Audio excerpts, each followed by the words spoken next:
اور جب تک میرے والد نہیں گئے وہ میرے ساتھ رہا۔ میرے والد صاحب جب واپس ہوئے تو فرشتے نے کہا کہ تیرے والد کی دعا آسمانوں تک جائے گی اور انشاءاللہ اللہ تعالیٰ اس کو قبول بھی فرمائے گا، کیونکہ والد کی دعا اپنے بیٹے کے لیے مستجاب ہوتی ہے۔ میں نے تمنا کی کہ کاش میرے والد میری قبر پر زیادہ دیر کے لیے ٹھہرتے اور دعا مزید لمبی کرتے، کیونکہ ان کی دعا کی وجہ سے مجھے کافی آرام ملا تھا۔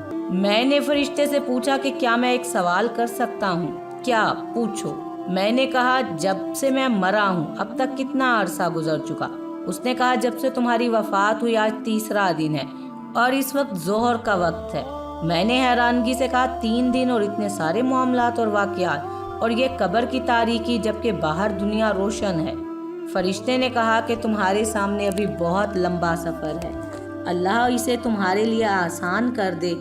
میں اپنے آپ کو قابو نہ کر سکا اور رونے لگا، اور ایسا رویا کہ مجھے یاد نہیں پڑتا کہ میں کبھی زندگی میں اتنا رویا ہوں۔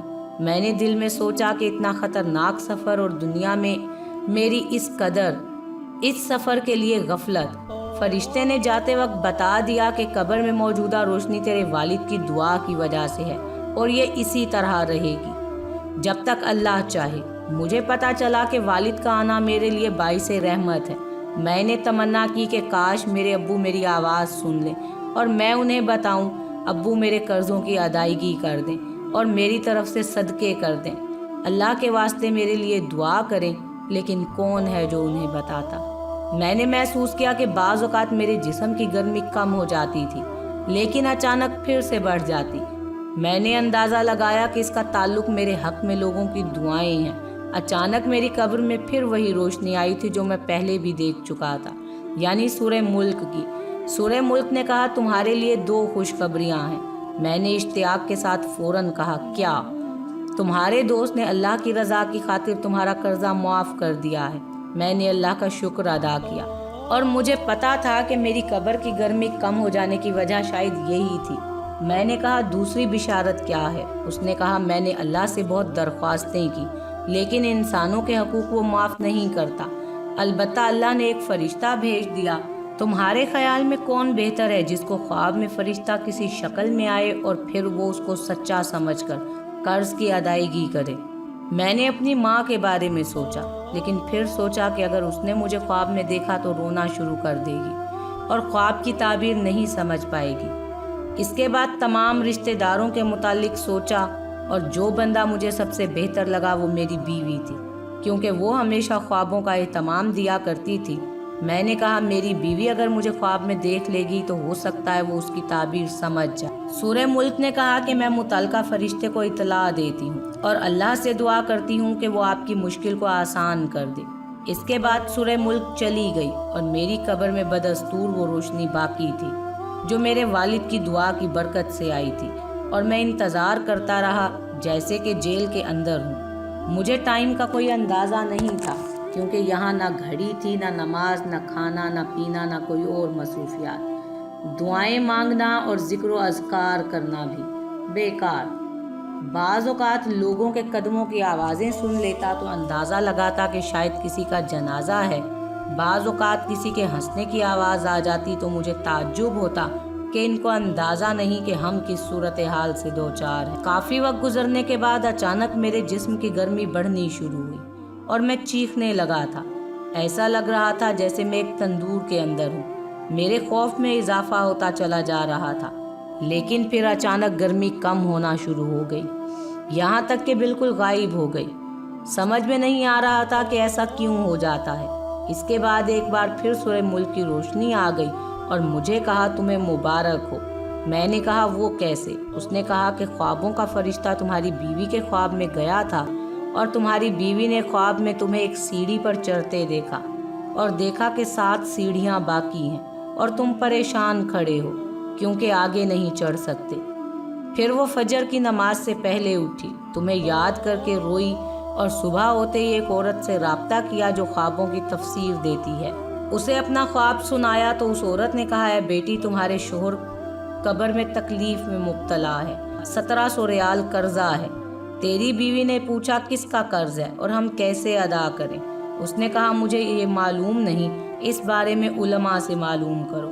پھر تیری بیوی نے ایک شیخ کی اہلیہ سے رابطہ کیا، اسے ساری بات بتائی کہ وہ شیخ سے پوچھ کر جواب دے۔ الغرض شیخ نے کہا کہ میت کی طرف سے صدقہ کر دے، ہو سکتا ہے اللہ اسے قبول کر کے میت کا عذاب ہٹا لے۔ تیری بیوی کے پاس سونا تھا جس کی قیمت 4000 ریال تھی، اس نے وہ سونا تیرے والد کو دیا اور تیرے والد نے آگے ساتھ کچھ رقم مزید لگا کر صدقہ کر دیا، اور یوں تیرا مسئلہ حل ہو گیا۔ میں نے کہا الحمدللہ، مجھے اس وقت کوئی تکلیف نہیں، اور یہ سب کچھ اللہ تعالیٰ کے فضل اور تعاون سے ہوا ہے۔ سورہ ملک نے کہا کہ اب اعمال والے فرشتے تمہارے پاس آئیں گے۔ میں نے پوچھا کہ اس کے بعد بھی میرے لیے کوئی خطرہ ہے؟ اس نے کہا سفر بہت لمبا ہے، ہو سکتا ہے اس میں کئی سال لگ جائیں، لہٰذا اس کے لیے تیار رہو۔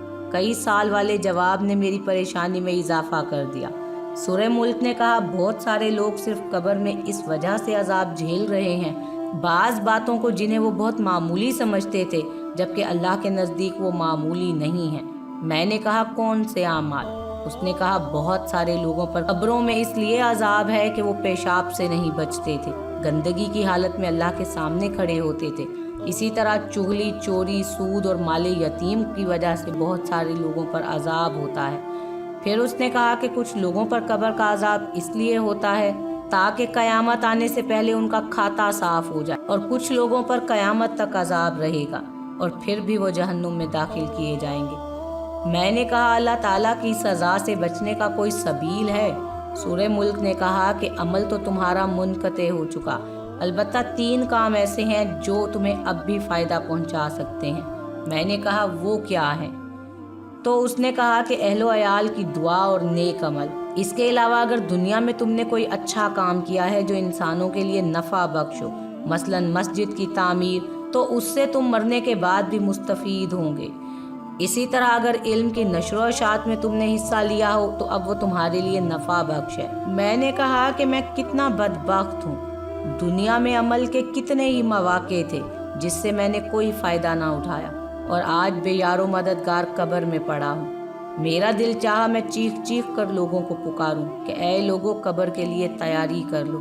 خدا کی قسم اگر تم لوگوں نے وہ کچھ دیکھا جو میں نے دیکھا تو مسجدوں سے باہر نہیں نکلو گے اور اللہ کی راہ میں سارا مال لگا دو گے۔ سورہ ملک نے کہا مردہ لوگوں کی نیکیاں عام طور پر شروع کے دنوں میں بہت ہوتی ہیں، لیکن اس کے بعد رفتہ رفتہ وہ کم ہوتی چلی جاتی ہیں۔ میں نے پوچھا کیا یہ ممکن ہے کہ میرے گھر والے اور میرے رشتہ دار مجھے بھول جائیں گے؟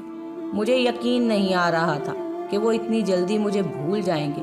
اس نے کہا نہیں، ضرور ایسا ہوگا، بلکہ تم دیکھو گے کہ شروع میں تمہاری قبر پر تمہارے اہل و عیال زیادہ آئیں گے، لیکن جب دن ہفتوں، ہفتے مہینوں میں اور مہینے سالوں میں بدلیں گے تو تمہاری قبر پر آنے والا ایک بندہ بھی نہیں ہوگا۔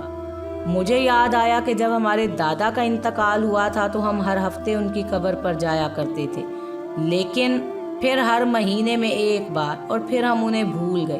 جب میں زندہ تھا تو مردوں کو بھول جاتا تھا، لیکن آج میں خود اس حالت کو پہنچ چکا ہوں۔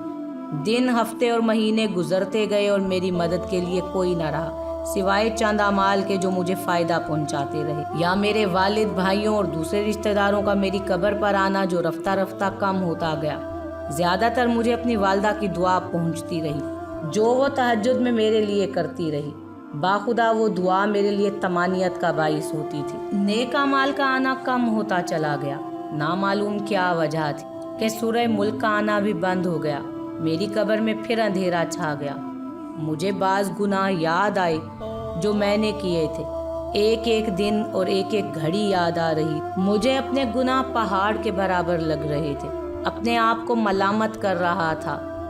کتنے گناہ ہیں جو میں نے بڑی دلیری سے کیے تھے، کتنی نمازیں ہیں جو میری فوت ہو گئی تھیں، کتنی فجر کی نمازیں میں نے غفلت کی وجہ سے نہیں پڑھی تھیں۔ یہ سارے گناہ یاد کر کے میں اتنا رویا، چونکہ ٹائم کا مجھے اندازہ نہیں تھا۔ اگر میں یہ کہہ دوں کہ مہینوں رویا ہوں گا تو مبالغہ نہ ہوگا۔ ایک دن اچانک ایسی روشنی آئی جیسے سورج نکل چکا ہو۔ میں نے فرشتوں کی آوازیں سنی کہ وہ ایک دوسرے کو مبارکباد دے رہے تھے۔ سمجھ میں نہیں آ رہا تھا کہ کیا ہو چکا ہے۔ میرے پاس سورہ ملک آئی اور خوشخبری سنا دی کہ رمضان المبارک کا مہینہ شروع ہو گیا اور یہ رحمت اور معافی کا مہینہ ہے۔ اور بہت سارے مردے مسلمانوں کی دعاؤں کی برکت سے اس مہینے میں نجات پا لیتے ہیں۔ میں بہت خوش ہوا۔ اللہ تعالیٰ انسانوں پر کتنا مہربان ہے، لیکن انسان ہے کہ گمراہی پر تلا ہے۔ سورہ ملک نے بتایا کہ اللہ تعالیٰ کسی کو آگ میں نہیں ڈالنا چاہتا، لیکن یہ انسانوں کی اپنی حماقت ہوتی ہے کہ وہ ایسے گناہ کر جاتے ہیں جو اس کی سزا کا باعث موجب ہوتے ہیں۔ پھر اس نے کہا کہ اب تھوڑی دیر بعد مسلمان نماز پڑھیں گے اور تم ان کی آوازیں سنو گے۔ سورہ ملک چلی گئی اور میری قبر میں بدستور روشنی تھی اور میں نے پہلی بار مسجد سے آنے والی آواز سن لی۔ اپنی زندگی کو یاد کیا اور تراویح کو یاد کیا تو پھر بہت رویا۔ میں نے سنا کہ لوگ نماز پڑھ رہے ہیں اور پھر میں نے امام کی دعا سن لی۔ اس کی دعا سے مجھے بہت سکون ملا۔ میں نے تمنا کی کہ کاش امام دعا کو طول دے دے، اور میں نے محسوس کیا کہ وہ دعا سیدھی قبول ہو رہی ہے، کیونکہ مجھے اس سے کافی خوشی اور راحت محسوس ہو رہی۔ میں روتا جا رہا تھا اور ساتھ ساتھ آمین پڑھتا جا رہا تھا۔ اس طرح رمضان کا سارا مہینہ بہت راحت اور سکون سے گزر گیا۔ اور پھر ایک دن میری قبر میں انسان کی شکل میں ایک آدمی آیا جس سے بہت تیز خوشبو آ رہی تھی۔ میں حیران ہوا کیونکہ مرنے کے بعد میں نے پہلی مرتبہ کوئی انسان دیکھا تھا۔ اس نے مجھے سلام کیا اور میں نے جواب دیا۔ اس نے کہا میں تمہیں بشارت دیتا ہوں کہ اللہ نے تمہارے گناہ معاف کر دیے۔ میں نے کہا اللہ آپ کو جزائے خیر دے، آپ کون ہیں؟ میں پہلی دفعہ قبر میں کسی انسان کی شکل دیکھ رہا ہوں۔ اس نے کہا میں انسان نہیں۔ میں نے پوچھا تو کیا آپ فرشتے ہیں؟ بولا نہیں، دراصل میں تمہارا نیک عمل ہوں۔ تمہاری نمازیں، تمہارے روزے، حج، انفاق فی سبیل اللہ اور صلہ رحمی وغیرہ وغیرہ کو اللہ تعالیٰ نے اس شکل میں تمہارے پاس بھیجا ہے۔ میں بہت خوش ہوا، اللہ کا شکر ادا کیا۔ میں نے پوچھا تم اتنی دیر سے کیوں آئے؟ تو اس نے کہا کہ تمہارے گناہ اور تمہارے قرضے میری راہ میں رکاوٹ تھے، اور جب اللہ نے معافی کا اعلان کر دیا تو میرے لیے راستہ کھل گیا۔ میں نے پوچھا تو کیا اس معافی کے بدلے اللہ تعالیٰ مجھے جنت دے گا؟ اس نے کہا یہ بات اللہ کے علاوہ کوئی نہیں جانتا۔ پھر اس نے کہا قیامت کے دن میزان سے تمہاری جنت اور دوزخ جانے کا پتہ چل جائے گا۔ اس کے بعد عملے صالح نے کہا کہ تمہارے کچھ نیک اعمال تمہاری زندگی کی آخری گھڑیوں میں کام آ گئے۔ میں نے پوچھا وہ کیا؟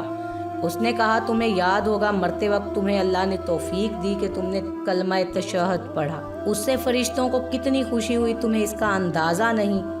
تمہاری زندگی کا خاتمہ توحید پر ہوا، جبکہ شیطان تمہیں نصرانیت اور یہودیت کی تلقین کر رہا تھا۔